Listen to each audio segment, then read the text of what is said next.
ಓಂ ಶಾಂತಿ. ಓಂ ಶಾಂತಿ. ಇಂದಿನ ಜ್ಞಾನಮಂಥನಕ್ಕೆ ಸ್ವಾಗತ. ನಮ್ಮ ದೈನಂದಿನ ಜೀವನದಲ್ಲಿ ನಮ್ಮ ಹಣಕಾಸಿನ ಖಾತೆಯ ಬಗ್ಗೆ ನಾವು ಎಷ್ಟು ಜಾಗರೂಕರಾಗಿರ್ತೇವೆ ಅಲ್ವಾ? ಹೌದು, ತುಂಬಾನೇ. ಒಂದು ಸಣ್ಣ ತಪ್ಪು ಹೂಡಿಕೆ ಅಥವಾ ಒಂದು ದೊಡ್ಡ ಖರ್ಚು ನಮ್ಮ ಬ್ಯಾಂಕ್ ಬ್ಯಾಲೆನ್ಸ್ ಅನ್ನು ಹೇಗೆ ಕಡಿಮೆ ಮಾಡಬಹುದು ಅನ್ನೋ ಚಿಂತೆ ಸದಾ ಇರುತ್ತದೆ. ನಿಜ. ಒಂದು ವೇಳೆ ದಿವಾಳಿ ಆದರೆ ಎಂಬ ಭಯ ನಮ್ಮನ್ನು ಎಚ್ಚರವಾಗಿಡುತ್ತದೆ. ಹೌದು, ಆದ್ರೆ ಆ ಲೌಕಿಕ ದಿವಾಳಿತನವನ್ನು ಕೆಲವು ವರ್ಷಗಳ ಕಠಿಣ ಪರಿಶ್ರಮದಿಂದ ಸರಿಪಡಿಸಬಹುದು. ಖಂಡಿತ ಸರಿಪಡಿಸಬಹುದು. ಆದರೆ ಇವತ್ತಿನ ನಮ್ಮ ಚರ್ಚೆಯ ವಿಷಯ ಇದಕ್ಕಿಂತ ಬಹಳ ಘನವಾದದ್ದು. ಹೌದು, ನಮ್ಮ ಮೂಲಗಳು ಆಧ್ಯಾತ್ಮಿಕ ದಿವಾಳಿತನದ ಬಗ್ಗೆ ಮಾತನಾಡ್ತಿವೆ. ಇದು ಒಂದು ಜನ್ಮದ ನಷ್ಟವಲ್ಲ, ಬದಲಾಗಿ ಅನೇಕ ಜನ್ಮಗಳ ಶ್ರೇಷ್ಠ ಭಾಗ್ಯವನ್ನೇ ಅಳಿಸಿ ಹಾಕುವ ಅಪಾಯ. ಓ. ಪರಮಾತ್ಮ ತಂದೆಯು ನಾವು ಪ್ರತಿ ಹೆಜ್ಜೆಯಲ್ಲೂ ಎಚ್ಚರವಾಗಿರದಿದ್ದರೆ ಮಾಯೆಯು ನಮ್ಮ 21 ಜನ್ಮಗಳ ಸಂಪಾದನೆಯ ಖಾತೆಯನ್ನು ಹೇಗೆ ಖಾಲಿ ಮಾಡುತ್ತದೆ ಎಂಬುದನ್ನು ಎಚ್ಚರಿಸುತ್ತಿದ್ದಾರೆ. ಬನ್ನಿ, ಹಾಗಾದ್ರೆ ಈ ಎಚ್ಚರಿಕೆಯ ಹಿಂದಿನ ಆಳವಾದ ಅರ್ಥವನ್ನು ಅರ್ಥಮಾಡಿಕೊಳ್ಳಲು ಪ್ರಯತ್ನಿಸೋಣ. ಖಂಡಿತ. ಇಂದಿನ ಮೂಲ ಮಂತ್ರವೇ ನಮ್ಮನ್ನು ನೇರವಾಗಿ ಎಚ್ಚರಿಸುವಂತಿದೆ. ಮಧುರ ಮಕ್ಕಳೇ, ಹೆಜ್ಜೆ ಹೆಜ್ಜೆಯಲ್ಲಿ ಶ್ರೀಮತದಂತೆ ನಡೆಯಿರಿ, ಇಲ್ಲದಿದ್ದರೆ ಮಾಯೆಯು ದಿವಾಳಿಯನ್ನಾಗಿ ಬಿಡುವುದು. ಇಲ್ಲಿ ಮೊದಲನೇದಾಗಿ ಶ್ರೀಮತ ಎಂಬ ಪದವನ್ನೇ ತೆಗೆದುಕೊಳ್ಳೋಣ. ಅನೇಕರಿಗೆ ಇದು ಹೊಸದಾಗಿರಬಹುದು. ಶ್ರೀಮತವೆಂದ್ರೆ ನಿಖರವಾಗಿ ಏನು? ಬಹಳ ಮುಖ್ಯವಾದ ಪ್ರಶ್ನೆ. ಸರಳವಾಗಿ ಹೇಳುವುದಾದರೆ ಶ್ರೀಮತ ಅಂದ್ರೆ ಪರಮಾತ್ಮನು ನಮಗೆ ನೀಡುವ ಶ್ರೇಷ್ಠ ಮತ್ತು ದೈವೀ ಸಲಹೆ. ಓಕೇ. ನಾವು ಲೌಕಿಕ ಜೀವನದಲ್ಲಿ ಒಬ್ಬ ಅನುಭವಿ ವೈದ್ಯರ, ವಕೀಲರ ಮಾತನ್ನು ಎಷ್ಟು ಶ್ರದ್ಧೆಯಿಂದ ಪಾಲಿಸುತ್ತೇವೆಯೋ ಹಾಗೆಯೇ ಇದು ನಮ್ಮ ಆಧ್ಯಾತ್ಮಿಕ ಪಯಣಕ್ಕೆ ಆ ಪರಮಾತ್ಮನೇ ನೀಡುವ ದಾರಿದೀಪ, ಒಂದು ರೀತಿ GPS ಇದ್ದ ಹಾಗೆ. ದೈವಿ GPS. ಹೌದು. ನಮ್ಮ ಸ್ವಂತ ಬುದ್ಧಿ ಅಥವಾ ಬೇರೆಯವರ ಮಾತನ್ನು ಮನಮತ ಅಥವಾ ಪರಮತ ಎನ್ನಲಾಗುತ್ತದೆ. ಆದರೆ ಶ್ರೀಮತ ಮಾತ್ರ ನಮ್ಮನ್ನು ಗುರಿ ತಲುಪಿಸುತ್ತದೆ. ಹಾಗಾದ್ರೆ ಇದು ದೈವಿ GPS ಇದ್ದ ಹಾಗೆ. ಆದ್ರೆ ಬಾಬಾ ಹೆಜ್ಜೆ ಹೆಜ್ಜೆಯಲ್ಲಿ ಪಾಲಿಸಿ ಎಂದು ಒತ್ತಿ ಹೇಳುತ್ತಾರಲ್ಲ, ಕೇವಲ ದೊಡ್ಡ ನಿರ್ಧಾರಗಳಲ್ಲಿ ಪಾಲಿಸಿದರೆ ಸಾಲ್ದೆ? ಇಲ್ಲ. ಪ್ರತಿ ಸಣ್ಣ ಹೆಜ್ಜೆಗೂ ಇದರ ಅವಶ್ಯಕತೆ ಇದೆಯಾ? ಇದು ಸ್ವಲ್ಪ ಕಷ್ಟಕರವೆನಿಸುತ್ತದೆ. ಇದೇ ಇಂದಿನ ಚರ್ಚೆಯ ಅತ್ಯಂತ ಸೂಕ್ಷ್ಮವಾದ ವಿಷಯ. ಮಾಯೆ ಅಂತ ನಾವು ಯಾವುದನ್ನು ಕರೆಯುತ್ತೇವೆಯೋ ಅದು ನೇರವಾಗಿ ಯುದ್ಧ ಸಾರಿ ನಮ್ಮ ಮೇಲೆ ದಾಳಿ ಮಾಡುವುದಿಲ್ಲ. ಅದು ನಮ್ಮ ದೌರ್ಬಲ್ಯಗಳನ್ನು ಬಳಸಿಕೊಂಡು ಸಣ್ಣಪುಟ್ಟ ಆಕರ್ಷಣೆಗಳ ರೂಪದಲ್ಲಿ, ಚಿಕ್ಕಪುಟ್ಟ ನಿರ್ಲಕ್ಷ್ಯಗಳ ರೂಪದಲ್ಲಿ ನಮ್ಮ ಆಧ್ಯಾತ್ಮಿಕ ಕೋಟೆಯೊಳಗೆ ನುಸುಳುತ್ತದೆ. ಓಹೋ. ಅದಕ್ಕಾಗಿಯೇ ಬಾಬಾ ಹೇಳುವುದು, ಪ್ರತಿ ಸಂಕಲ್ಪ, ಪ್ರತಿ ಮಾತು, ಪ್ರತಿ ಸಣ್ಣ ಕರ್ಮದಲ್ಲಿಯೂ GPS ಆನ್ ಇರಬೇಕು. ಒಂದು ಸಣ್ಣ ತಪ್ಪು ತಿರುವು ಕೂಡ ನಮ್ಮನ್ನು ದಾರಿ ತಪ್ಪಿಸಬಹುದು. ಮತ್ತು ಇದೇ ಆಧ್ಯಾತ್ಮಿಕ ದಿವಾಳಿತನದ ಆರಂಭ. ಖಂಡಿತ. ನೀವು ಹೇಳಿದಾಗೆ ಲೌಕಿಕವಾಗಿ ಒಬ್ಬ ವ್ಯಕ್ತಿ ದಿವಾಳಿಯಾದ್ರೆ ಮತ್ತೆ 5-10 ವರ್ಷಗಳಲ್ಲಿ ಕಷ್ಟಪಟ್ಟು ಸಂಪಾದಿಸಬಹುದು. ಆದರೆ ಇಲ್ಲಿ ಹೇಳುತ್ತಿರುವ ಆಧ್ಯಾತ್ಮಿಕ ದಿವಾಳಿತನದ ಪರಿಣಾಮವೇನು? ಅದು ಏಕಷ್ಟು ಗಂಭೀರ. ಅದರ ಗಂಭೀರತೆಯನ್ನು ಹೀಗೆ ಅರ್ಥ ಮಾಡಿಕೊಳ್ಳಬಹುದು. ಈ ಸಂಗಮ ಯುಗದಲ್ಲಿ ನಾವು ಗಳಿಸುವ ಆಧ್ಯಾತ್ಮಿಕ ಆಸ್ತಿಯು ಕೇವಲ ಈ ಜನ್ಮಕ್ಕೆ ಸೀಮಿತವಲ್ಲ. ಅದು ನಮ್ಮ ಮುಂದಿನ 21 ಜನ್ಮಗಳ ರಾಜಯೋಗದ ಬುನಾದಿ. ಒಮ್ಮೆ ಈ ಅವಕಾಶವನ್ನು ಕಳೆದುಕೊಂಡ್ರೆ ನಾವು ಕೇವಲ ಈ ಜನ್ಮದ ಪದವಿಯನ್ನಲ್ಲ, 21 ಜನ್ಮಗಳ ಚಕ್ರವರ್ತಿ ಪದವಿಯನ್ನೇ ಕಳೆದುಕೊಳ್ತೇವೆ. ಇಡೀ 21 ಜನ್ಮಗಳ ಭಾಗ್ಯವನ್ನೇ? ಹೌದು. ಇದು ಒಂದು ಕೆಟ್ಟ ಹೂಡಿಕೆಯಿಂದಾಗುವ ನಷ್ಟವಲ್ಲ, ಇದು ನಮ್ಮ ಸಂಪೂರ್ಣ ಭವಿಷ್ಯದ ಆಸ್ತಿಯನ್ನೇ ಅಳಿಸಿ ಹಾಕುವಂಥದ್ದು. ಮತ್ತೆ ಇಡೀ ಕಲ್ಪದಲ್ಲಿ, ಅಂದ್ರೆ 5000 ವರ್ಷಗಳಲ್ಲಿ ಈ ಅವಕಾಶ ಸಿಗುವುದಿಲ್ಲ. ಇದು ನಿಜಕ್ಕೂ ಗಂಭೀರವಾದ ಎಚ್ಚರಿಕೆ. ಈ ಮಾಯೆಯ ಪ್ರವೇಶದ ಮುಖ್ಯ ದ್ವಾರ ಯಾವುದು ಅಂತ ಬಾಬಾ ಗುರುತಿಸ್ತಾರೆ? ಎಲ್ಲಿ ನಾವು ಹೆಚ್ಚು ಜಾಗರೂಕರಾಗಿರಬೇಕು?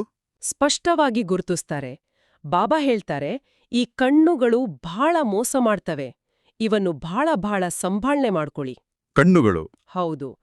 ನಮ್ಮ ದೃಷ್ಟಿಯೇ ಮಾಯೆ ಒಳಬರಲು ಇರುವ ಮುಖ್ಯ ಹೆಬ್ಬಾಗಿಲು. ನಾವು ಏನನ್ನು ನೋಡ್ತೇವೆಯೋ ಅದು ನಮ್ಮ ಸಂಕಲ್ಪಗಳನ್ನು, ನಮ್ಮ ಮನಸ್ಥಿತಿಯನ್ನು ರೂಪಿಸುತ್ತದೆ.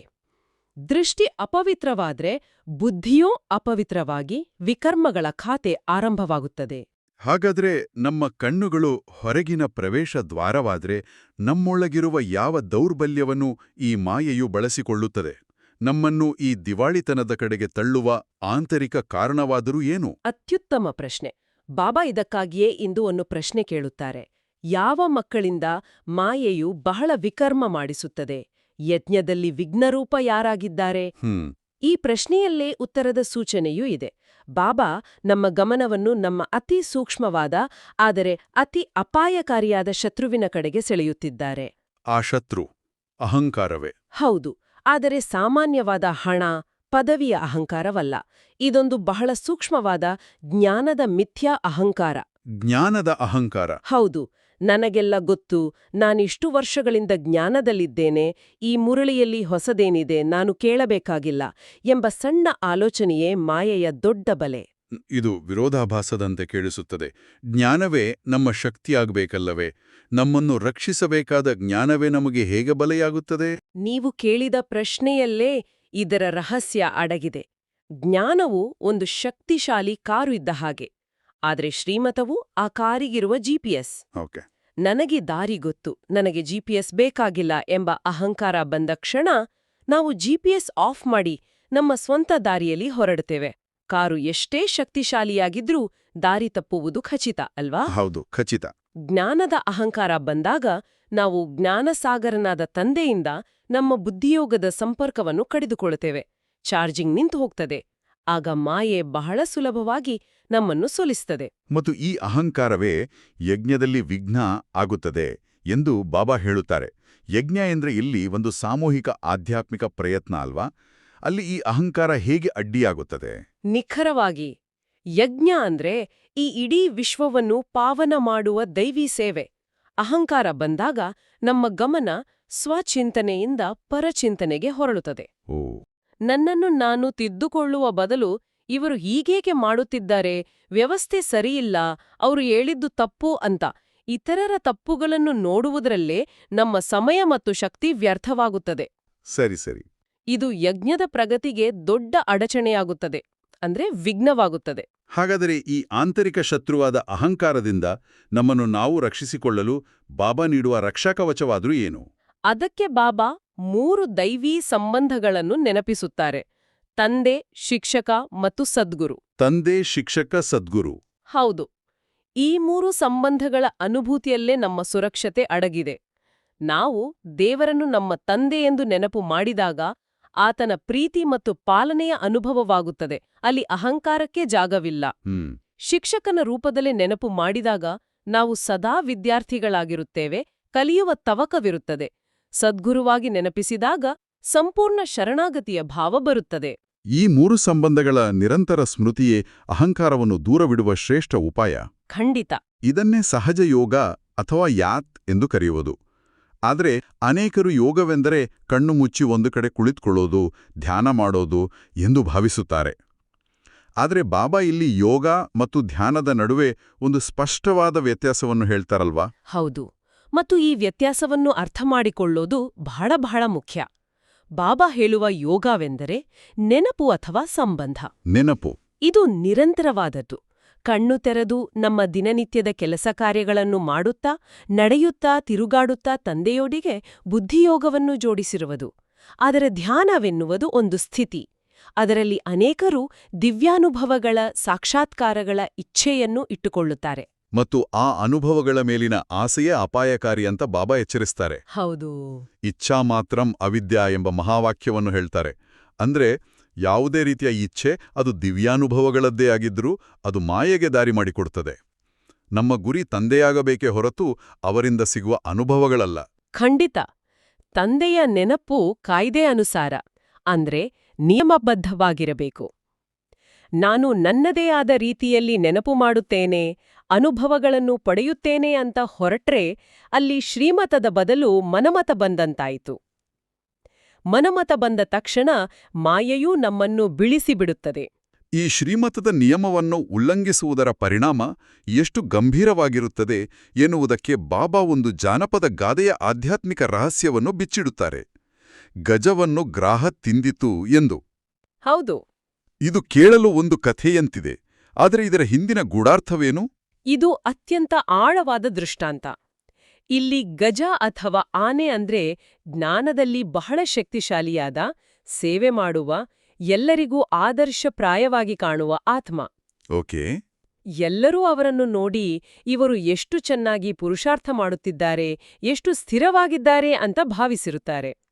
ಆನೆಯಂತೆ ಬಲಶಾಲಿಯಾಗಿ ಕಾಣುತ್ತಾರೆ. ಆದರೆ ಗ್ರಾಹ ಅಥವಾ ಮೊಸಳೆ ಅದುವೇ ಮಾಯೆ. ಆದರೆ ಅದು ದೊಡ್ಡ ರೂಪದಲ್ಲಿ ಬರುವುದಿಲ್ಲ. ಅದು ಯಾವುದಾದರೂ ಒಂದು ಸಣ್ಣ, ಗುಪ್ತ ವಿಕಾರದ ರೂಪದಲ್ಲಿ ಅಥವಾ ನಿಯಮದ ಸಣ್ಣ ಉಲ್ಲಂಘನೆಯ ರೂಪದಲ್ಲಿ ಬರುತ್ತದೆ. ಅಷ್ಟು ಸೂಕ್ಷ್ಮವಾಗಿಯಾ?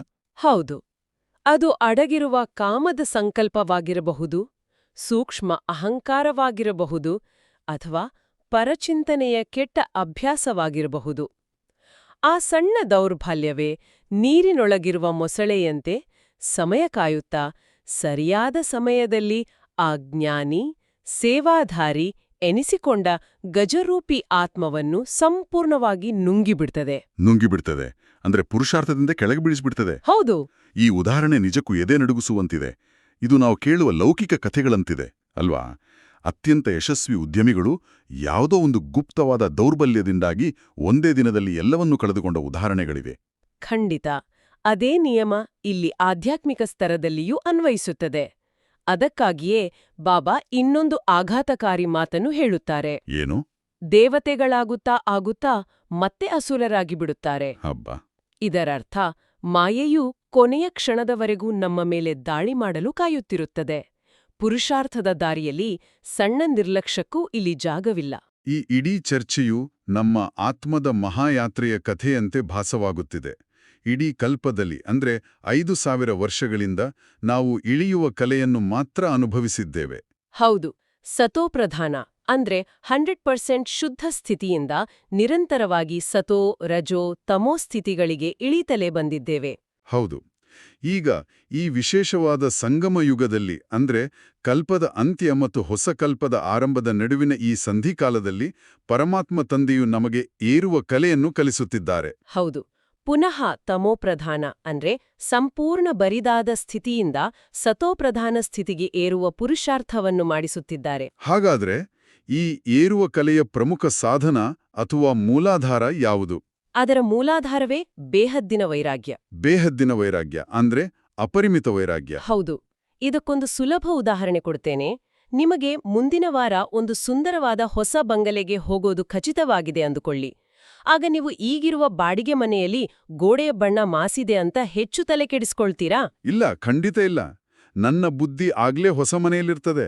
ಅದೇ ರೀತಿ ಈ ಹಳೆಯ ಪತಿತ ಪ್ರಪಂಚದಿಂದ, ಇಲ್ಲಿನ ಸಂಬಂಧಗಳಿಂದ, ವಸ್ತು ವೈಭವಗಳಿಂದ ಬುದ್ಧಿಯೋಗವನ್ನು ಸಂಪೂರ್ಣವಾಗಿ ತೆಗೆದು ನಮ್ಮ ನಿಜವಾದ ಮನೆ ಮತ್ತು ನಮ್ಮ ಭವಿಷ್ಯದ ಸ್ವರ್ಗದ ರಾಜ್ಯದ ಮೇಲೆ ಇಡುವುದು.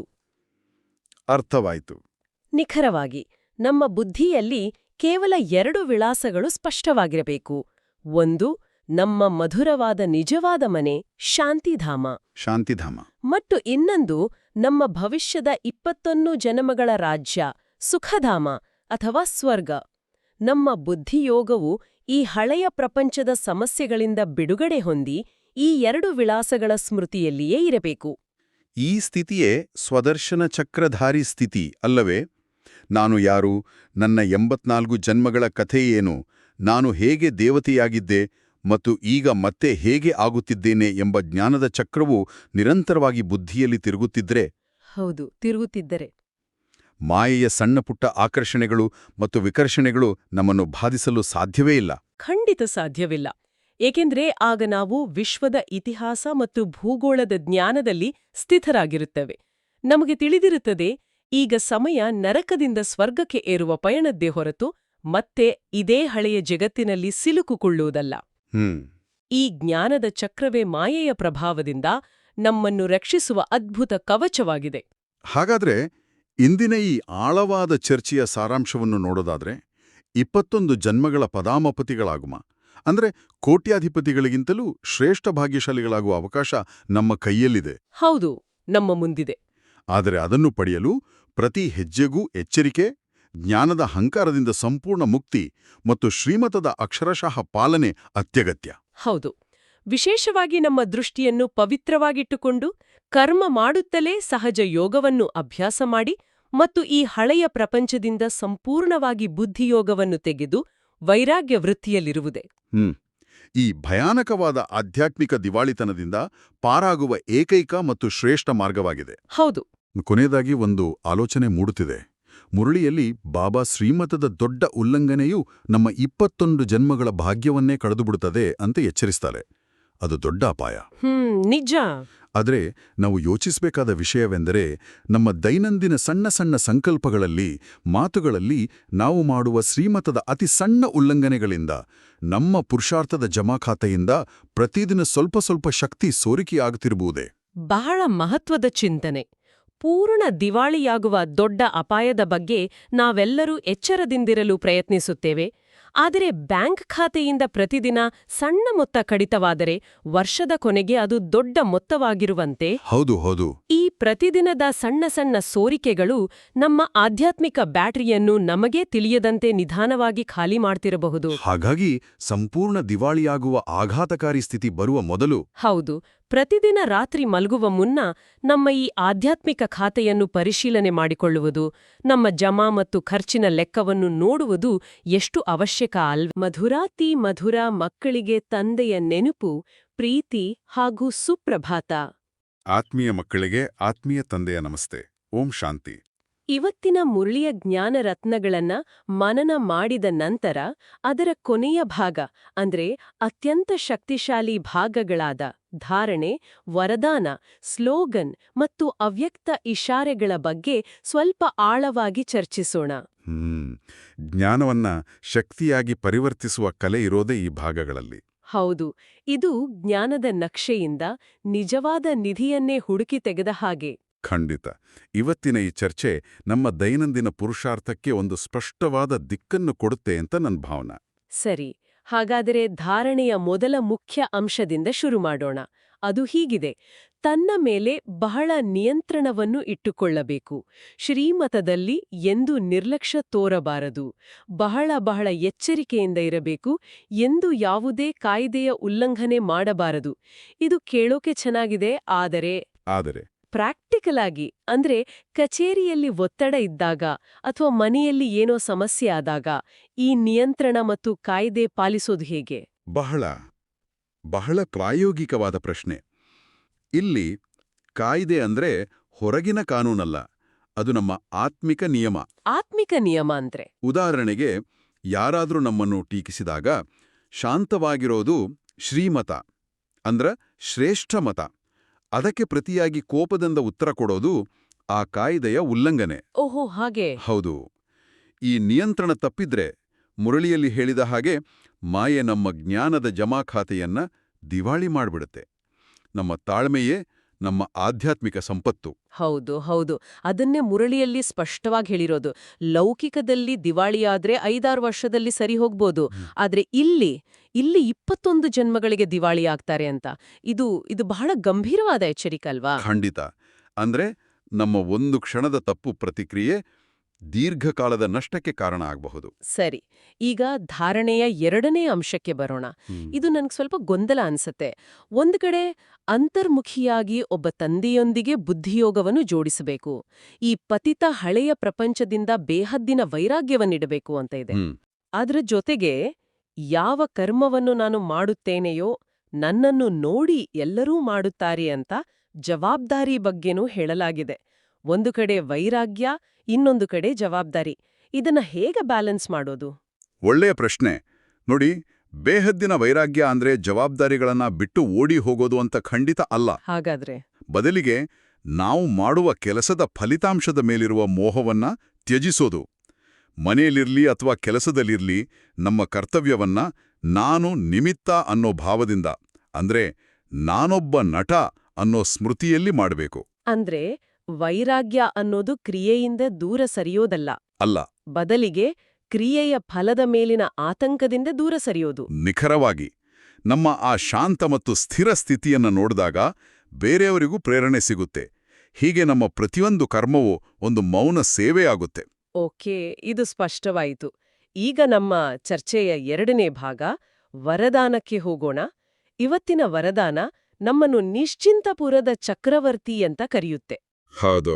ಜ್ಞಾನದ ರತ್ನಗಳನ್ನು ಪ್ರತಿನಿತ್ಯವೂ ಪರಿಶೋಧಿಸುತ್ತಾ ಸಮಾಧಾನ ಸ್ವರೂಪವಾಗುವಂತಹ ನಿಶ್ಚಿಂತಪುರದ ಚಕ್ರವರ್ತಿಯಾಗಿ. ಈ ವರದಾನ ನಮ್ಮ ವೃತ್ತಿ ಮತ್ತು ದೃಷ್ಟಿಯನ್ನ ಒಂದೇ ಕ್ಷಣದಲ್ಲಿ ಹೇಗ್ ಬದಲಾಯಿಸ್ಬಿಡುತ್ತೆ? ಈ ವರದಾನ ಒಂದು ಆತ್ಮಿಕ ಶಕ್ತಿ ಇದ್ದ ಹಾಗೆ.